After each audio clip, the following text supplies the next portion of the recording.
Bonjour à tous, on commence cette revue de presse en France où le journal L'Équipe indique que l'OL a une piste pour sa cellule de recrutement. Alors que Florian Maurice est en partance pour le Stade Rennais, les Rodaniens ont dans le viseur Bruno Chéroux. Le directeur sportif de la section féminine du PSG est en pôle dans l'esprit des décideurs lyonnais. L'ancien milieu présente des atouts, mais d'autres profils sont étudiés, dont celui du Strasbourgeois Loïc Désiré. Alors que Bruno Chéroux est en fin de contrat avec le club de la capitale à la fin de la saison, il fait figure de favori pour prendre la relève de Florian Maurice. Très proche de Gérard Houllier, conseiller extérieur de l'OL, il a déjà collaboré avec le club de Jean-Michel Aulas par le passé, notamment dans les arrivées de Memphis Depay ou encore Bertrand Traoré. Une piste solide qui pourrait être le complément adéquat au directeur sportif Juninho.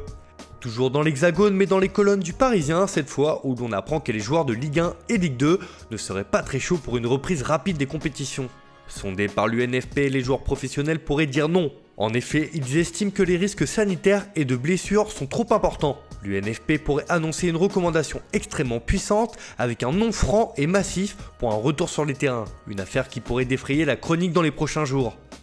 Direction l'Angleterre où les clubs de Première Ligue vont se réunir demain pour décider de la fin de la saison. Et ils veulent à tout prix terminer le 30 juin, sinon ce sera le chaos, estime le Times. L'échéance est en tête de l'ordre du jour de la réunion de demain car ils craignent que l'extension de la saison en cours ne conduise à un champ de mine. Le compte à rebours est donc lancé.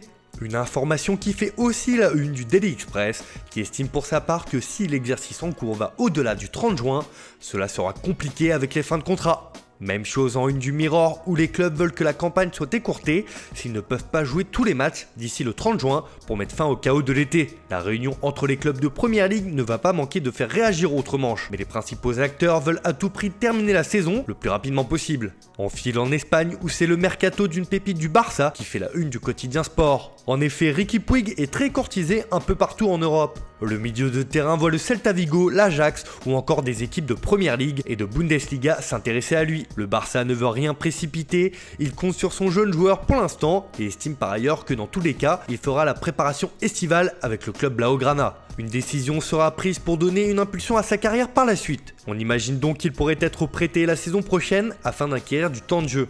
Sur la couverture du journal, on y apprend aussi que Pierre-Emerick Aubameyang serait dans le viseur du Real Madrid la saison prochaine. Les merengues seraient disposés à mettre 32 millions d'euros sur la table pour s'attacher des services du Gabonais. Cependant, venant d'un média pro-Barça, cette information est à prendre avec des pincettes, car le Real est également annoncé sur les rangs de Erling Haaland, le buteur du Borussia Dortmund. Toujours sur le mercato, en une du journal AS, il est question de l'avenir d'un Français. En effet, le Bayern Munich serait très intéressé par la venue de Dayot Upamecano, le joueur de Leipzig. Courtisé par les plus grands clubs, notamment en Espagne, le défenseur pourrait rester en Bundesliga, à moins qu'un cadre de Liga ne décide de passer à l'action dans ce dossier. En Italie, on se prépare aussi à reprendre le chemin des terrains. La Serie A espère une reprise des compétitions d'ici le 31 mai, avec l'hypothèse des demi-finales de la Coupe d'Italie. Une information que l'on retrouve sur la couverture du Corriere dello Sport, qui indique que les médecins dictent les règles. La Serie A repart en stage. Le protocole pour la reprise des entraînements est défini. Les clubs italiens espèrent pouvoir reprendre en douceur avec la Coppa et des rencontres plutôt alléchantes comme Napoli-Inter le 27 et Juve-Milan le 28 mai. Tout sera mis en place pour que les compétitions reprennent dans les meilleures conditions. Toujours dans la bosse, c'est du mercato qui fait la une de la Gazzetta dello Sport. Évidemment, c'est le dossier Lautaro Martinez qui fait les gros titres. L'Argentin déclare sa flamme à l'Inter, mais ses agents négocient avec le Barça. Car ce ne sera pas simple de résister aux Catalans, titre le journal au papier rose. Annoncé comme une recrue prioritaire du FC Barcelone, l'été prochain, l'Argentin aura du mal à résister aux sirènes des Blaugrana. En une de Tutto Sport, c'est l'avenir d'une jeune pépite qui est au centre de l'attention. Le président de Brescia scelle l'avenir de Sandro Tonali et souhaite que le jeune prodige reste en Serie A. Massimo Chiellino explique qu'il aimerait le vendre à la Roma ou à Napoli, mais sait que les paradigmes économiques ne le permettront pas. Alors il ne reste que l'Inter et la Juve qui devront s'arracher le milieu de terrain.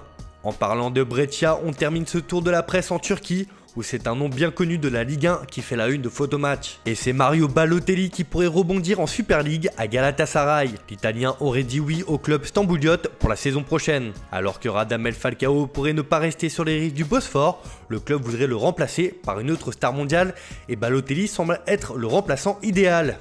L'Italien serait prêt à accepter un salaire d'1,5 million d'euros par an, mais fixe une seule exigence, qu'il n'y ait pas de racisme dans les stades, explique le journal. Alors que Brescia est actuellement dernier de Serie A, Galatasaray lui offre une belle porte de sortie. Affaire à suivre donc. Voilà, c'est tout pour aujourd'hui. On se retrouve dès demain pour une nouvelle revue de presse. En attendant, prenez soin de vous et n'oubliez pas, restez chez vous.